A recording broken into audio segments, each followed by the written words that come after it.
So Dragon Age the Veilguard has some huge decisions you need to make rather early that can forever alter the course of your gameplay, including which faction rewards you may lose, what characters may go away, even influence if you can get the best ending or not. So today we'll go over some of the early to mid-game decisions you really need to be wary of, including the consequences for each one of them, as well as some extra steps you can take to not fall into this huge trap and miss out on some huge chunks of content. Obviously, massive spoilers warning ahead as we will talk about some key story moments, so be warned before proceeding any further. Now, to start things off, it goes without saying that whenever you finish a main story mission, you should always go back to all the available maps and all the available missions that you have back at the lighthouse. Especially the lighthouse will constantly get new companion missions and you really want to follow them, otherwise you may miss upon them. Sometimes just temporarily up until a few chapters later, but I've seen a few that were completely skipped and never came back as a result of waiting for too long. So just a couple of examples that I've seen are a slow poison and the other side mission follow-up after this in Treviso. If you complete chapter 6, a change on the wind, you're going to notice it completely going away. Another one is a little dragon hatches. This is one of the first missions after you have recruited Taash. If you don't complete this by the time you hit chapter 7 and finish where the dead must go, you have to do it before this, otherwise it also goes away. I'm not sure if it comes back after chapter 9, but I think it should. However, this means you're gonna have to wait a bit longer until it comes back. And there are a few more, so totally let me know down below in the comments if you've also noticed some yourself. Now, one of the first biggest decisions you have to make are presented in chapter 6, specifically at the end of the quest called A Warden's Best Friend, during which you will also get to recruit Devrin for the first time. However, I highly encourage you to create a permanent save file before you even start this quest in the first place. Even give it a name so that you can better distinguish it later down the line in case you want to test out all the outcomes. That is because during the mission, you cannot teleport outside of the map. That is why I suggest doing it before you start it. So simply go ahead, finish that quest, and at the end of it, you're going to get this cutscene, during which you find out that there's been a huge dragon attack and you only have enough manpower for one of the following two outcomes, either to save Minrathous or to save Treviso. And the differences are quite drastic, which is why I'm going to go over a quick breakdown for each of the choices. So if you chose to save Minrathous, the city just continues as usual. Neve will remain in your party. This also lets you get the best possible ending in the game. That is because you can still max out the reputation with all available factions. And yes, this also includes the Antivan Crows, because most of them still survive in the hideout, even though Treviso has been affected by the blight.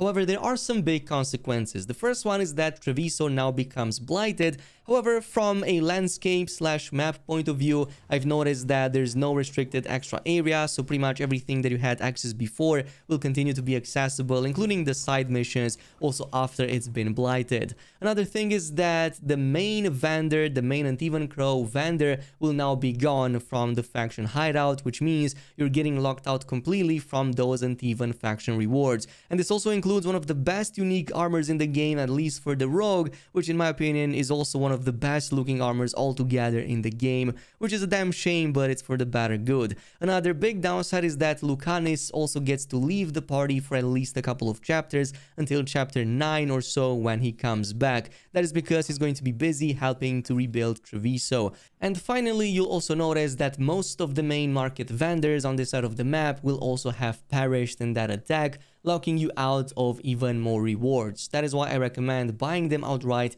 before this mission even happens, specifically buying all of those mementos as they are the most important at this stage.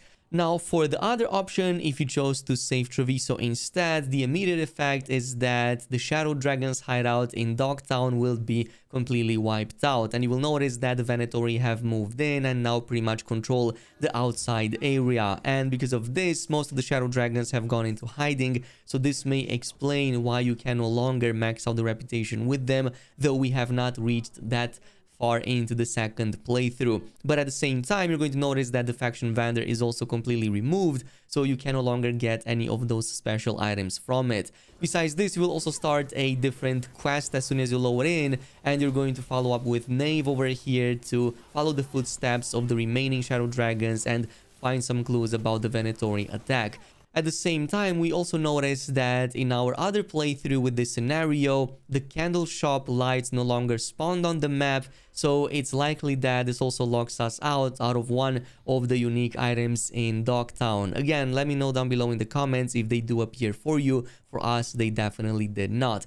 And of course, Neve also leaves, though for a much shorter period than in the case of Lucanis. It seems that she was only missing for one mission in this second playthrough. Now, I'm not sure if that should be the case for Lucanis as well. For some reason, for me, he only came back after a couple of chapters. So I had to wait for a very long time on the first playthrough, but on our second, it seems that Neve actually comes in super quick. Now, another big consequence is that if you don't complete some of the side companion missions before you jump into Chapter 6, you're going to completely miss out on all of these at least until Chapter 9, possibly even forever for some of them. So that is why if you have anything at the lighthouse, any companion over there with an exclamation mark, go ahead and complete it. Just to give you an example, the coffee shop mission for Lucanis, I completely skipped doing it in my Minrathous save game. And in this case, when he went away and then came back in Chapter 9, he never had that mission again, neither the one following after that. Instead, the game, once we reached Chapter 9, jumped straight into his third mission of the chain, which is Bloodbath. But beyond this, I also recommend paying attention to some of these other companions once you get them around Chapter 6, because specifically, the first couple of missions for them will unlock some additional regions that are very important. For example, the first couple of missions for Taash will eventually open up the Hall of Valor, which is kind of like this arena Colosseum style fight gauntlet that if you defeat 10 times in a row will give you a very special unique. Plus, it's a very good place to just test your best builds.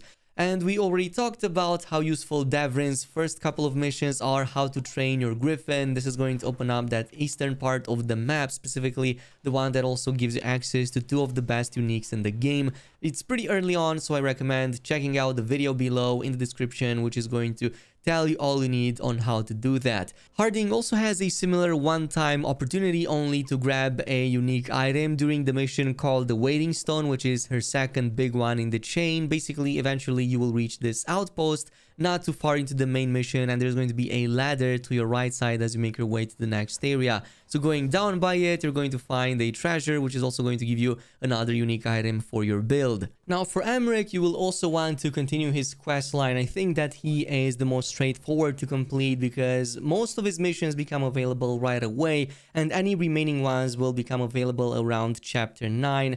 So once you do that, complete all of them in the Necropolis. It's a very easy area to complete, and try to push around Chapter 9 to get the pinnacle of its kind. This will eventually pop up for you, and it's very important because it opens up that secret area in the Necropolis, which gives you access to a very strong dragon boss fight, as well as a really cool unique armor from one of the chests on the side. And pretty much all of the characters' side quests will open up any of the missing areas or the ones you find currently inaccessible in each respective city. So for example, Dogtown is Neve's territory, so obviously completing her missions will open up adjacent routes you never had access to before. Like for example, that entire shoreline passage, which is initially blocked by the Venatori, will be opened up during one of her missions on this side of the map. So if you just progress that way, you're going to get there and gain access to even more items later down the line.